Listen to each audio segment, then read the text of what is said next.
बोलो श्री गणपति महाराज की भक्तों। आज ऐसा शुभ मुहूर्त है और ऐसा शुभ दिन है। आज गणेश चतुर्थी के दिन आज अगर आप यह चमत्कारी गणेश मंत्र को सुन लेते हैं तो आपका बैंक बैलेंस देखकर लोग चौंक जाएंगे। इतना चमत्कारी मंत्र है जो कि आज मैं आपको इस वीडियो में बताने जा रहा हूँ। इतना चमत्कारी मंत्र और इतना चमत्कारी शब्द है कि आप इसे मात्र 1 मिनट सुन लेते हैं तो उसी समय आपकी तुरंत इच्छा पूरी हो जाएगी। इतना पैसा बैंक बैलेंस में आएगा कि आपने कभी सोचा नहीं होगा। आज इस मंत्र का श्रवण कर लेते हैं तो उसी समय आपका इतना पैसा आएगा कि आपने जिंदगी में इतना पैसा कभी देखा नहीं होगा। करोड़ों में खेलोगे, इतना पैसा आपके घर में बरसेगा। तुरंत पैसा ही पैसा प्रकट होने लगेगा, हर जगह से पैसा आने लगेगा और भगवान गणेश आप पर इतना कृपा बरसाएंगे कि आपने कभी देखा भी नहीं होगा और आपने कभी सुना भी नहीं होगा। इतना चमत्कारी मंत्र जो मैं आपको बताने जा रहा हूँ, मात्र 21 सेकंड या 11 सेकंड अगर आप इस मंत्र का श्रवण कर लेते हैं या अपने घर में बजाकर छोड़ देते हैं तो उसी समय आपकी सारी मनोकामना पूर्ण हो जाएगी और भगवान गणेश आपके घर में पधारेंगे और आपके घर में पधारते ही आपके घर में धन धान्य से घर बढ़ देंगे। इतना पैसा आपके घर में लाएंगे भगवान गणेश कि आप देखते रह जाएंगे। लोगों की आंखें फटी की फटी रह जाएगी, इतना पैसा कहाँ से आ रहा है। आइए मंत्र का ध्यान और श्रद्धापूर्वक श्रवण करते हैं। ओम विघ्नेश्वराय वरदाय सुरप्रियाय लंबोदराय सकलाय जगद्धिताय नागाननाथ स्तुत्य विभूषिताय गौरीसुताय गणनाथ नमो नमस्ते। ओम विघ्नेश्वराय वरदाय सुरप्रियाय लंबोदराय सकलाय जगद्धिताय नागाननाथ स्तुत्य विभूषिताय गौरीसुताय गणनाथ नमो नमस्ते। ओम विघ्नेश्वराय वरदाय सुरप्रियाय लंबोदराय सकलाय जगद्धिताय नागाननाथ स्तुत्य विभूषिताय गौरीसुताय गणनाथ नमो नमस्ते। ओम विघ्नेश्वराय वरदाय सुरप्रियाय लंबोदराय सकलाय जगद्धिताय नागाननाथ स्तुत्य विभूषिताय गौरीसुताय गणनाथ नमो नमस्ते। ओम विघ्नेश्वराय वरदाय सुरप्रियाय लंबोदराय सकलाय जगद्धिताय नागाननाथ स्तुत्य विभूषिताय गौरीसुताय गणनाथ नमो नमस्ते। ओम विघ्नेश्वराय वरदाय सुरप्रियाय लंबोदराय सकलाय जगद्धिताय नागाननाथ स्तुत्य विभूषिताय गौरीसुताय गणनाथ नमो नमस्ते। ओम विघ्नेश्वराय वरदाय सुरप्रियाय लंबोदराय सकलाय जगद्धिताय नागाननाथ स्तुत्य विभूषिताय गौरीसुताय गणनाथ नमो नमस्ते। ओम विघ्नेश्वराय वरदाय सुरप्रियाय लंबोदराय सकलाय जगद्धिताय नागाननाथ स्तुत्य विभूषिताय गौरीसुताय गणनाथ नमो नमस्ते।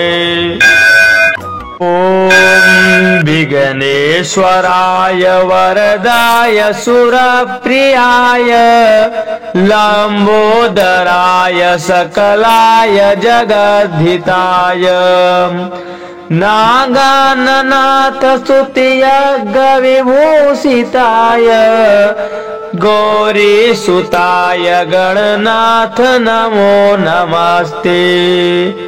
ओम विघ्नेश्वराय वरदाय सुरप्रियाय लंबोदराय सकलाय जगद्धिताय नागाननाथ स्तुत्य विभूषिताय गौरीसुताय गणनाथ नमो नमस्ते। ओम विघ्नेश्वराय वरदाय सुरप्रियाय लंबोदराय सकलाय जगद्धिताय नागाननाथ स्तुत्य विभूषिताय गौरीसुताय गणनाथ नमो नमस्ते। ओम विघ्नेश्वराय वरदाय सुरप्रियाय लंबोदराय सकलाय जगद्धिताय नागाननाथ स्तुत्य विभूषिताय गौरीसुताय गणनाथ नमो नमस्ते। ओम विघ्नेश्वराय वरदाय सुरप्रियाय लंबोदराय सकलाय जगद्धिताय नागाननाथ स्तुत्य विभूषिताय गौरीसुताय गणनाथ नमो नमस्ते। ओम विघ्नेश्वराय वरदाय सुरप्रियाय लंबोदराय सकलाय जगद्धिताय नागाननाथ स्तुत्य विभूषिताय गौरीसुताय गणनाथ नमो नमस्ते।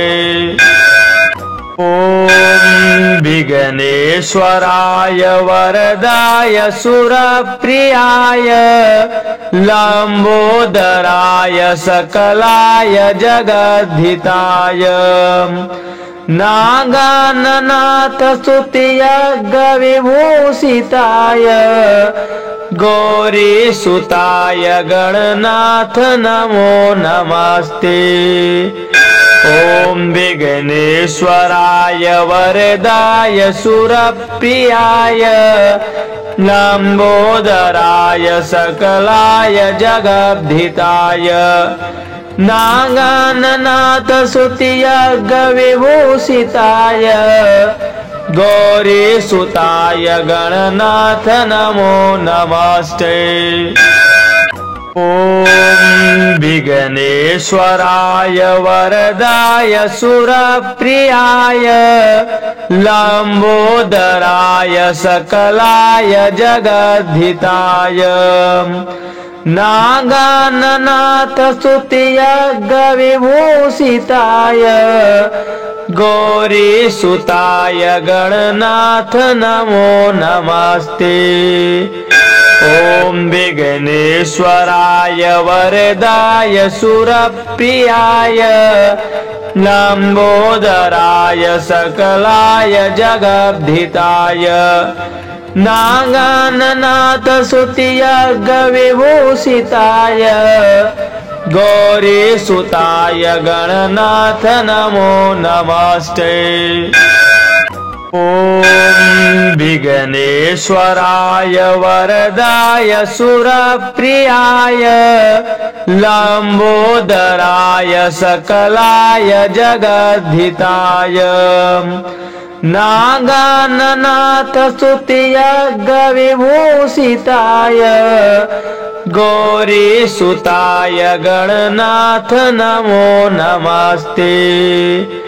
ओम विघ्नेश्वराय वरदाय सुरप्रियाय लंबोदराय सकलाय जगद्धिताय नागाननाथ स्तुतियज्ञविभूषिताय गौरी सुताय गणनाथ नमो नमस्ते। तो अगर वीडियो अच्छी लगी तो वीडियो को लाइक कमेंट शेयर सब्सक्राइब जरूर कर ले और बेल आइकन दबा दे और हमारे चैनल को सपोर्ट करें।